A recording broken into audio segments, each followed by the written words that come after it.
আপনাদের অনেকেরই মনে প্রশ্ন যে মোদিজি কেন মণিপুর নিয়ে কোনো কিছু বলছেন না।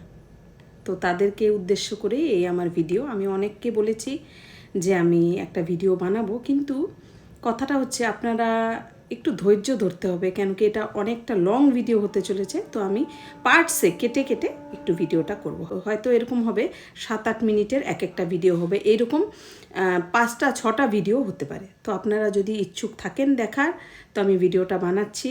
আপনারা কিন্তু সব ভিডিওগুলো একে একে দেখবেন, তাহলে আপনারা বুঝবেন।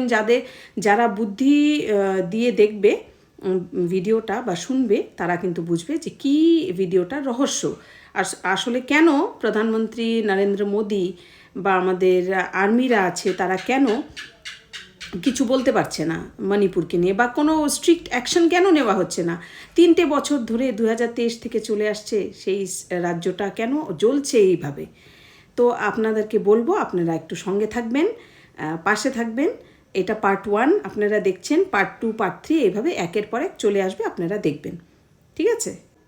যদি মণিপুরের কারেন্ট সিচুয়েশনটাকে আমাদের বুঝতে হয়, তাহলে আজ ইতিহাসটাকে বুঝতে হবে বা ভূগোলটাকেও বুঝতে হবে একটু। মণিপুরের যে এই হিংসাটা চলছে, এটা কাদের মধ্যে চলছে এটাকে বুঝতে হবে। মেইতেই আর কুকি, এই দুটোর জনগোষ্ঠীর মধ্যে কিন্তু এই যুদ্ধটা চলছে। এরা কে কোথায় থাকে বা কোন জায়গায় থাকে সেটাও আমাদেরকে দেখতে হবে একটু। মেইতেই হলো হিন্দু সনাতনী গোষ্ঠী। এরা পাহাড়ি এলাকায় থাকে, বনবাসী এরা। আজ পর্যন্ত কিন্তু এরা সনাতনী হিন্দু হয়েই রয়ে গেল। আর ওদিকে কুকি জনগোষ্ঠীটা কিন্তু খ্রিস্টান হয়ে গেছে, মানে কনভার্ট হয়ে গেছে। এরাও একসময় সনাতনী হিন্দুই ছিল, কিন্তু সনাতনী হিন্দু হয়ে খ্রিশ্চানিটিতে কনভার্ট হলো কেন, সেটা আমাদেরকে আগে বুঝতে হবে। আমরা যদি মণিপুরের ম্যাপটা দেখি, তাহলে যে জনগোষ্ঠীটা দেখাবে আমাদেরকে, সেটা হচ্ছে কুকিদের যে জনগোষ্ঠীটা আছে, তাদের কিন্তু ল্যান্ড হিসাবে প্রকোপটা খুব বেশি। কেন কি, এরা ল্যান্ড অনেকটা অকুপাই করে রেখেছে, মানে নিজের করে ফেলেছে। তাহলে এবার তো জিওগ্রাফিটা হলো, এবার আমাদেরকে বুঝতে হবে ইতিহাসটা। তাহলে ইতিহাসে আসি।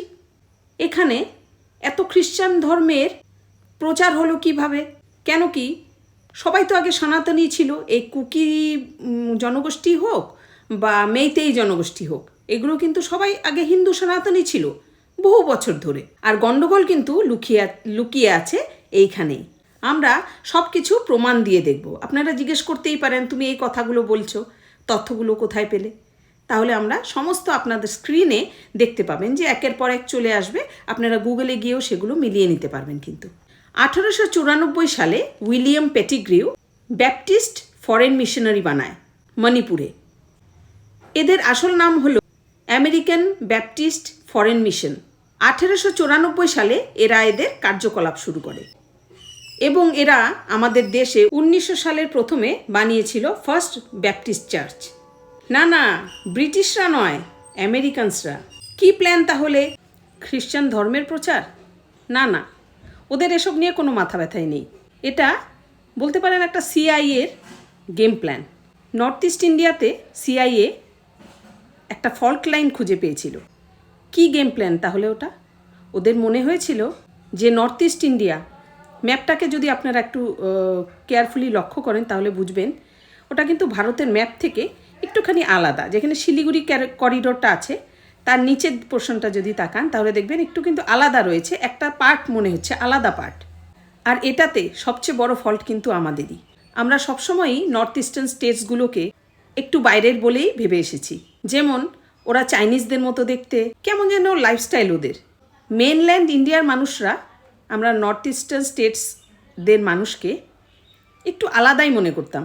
আর তার ফায়দা উঠিয়েছিল কিন্তু আমেরিকা।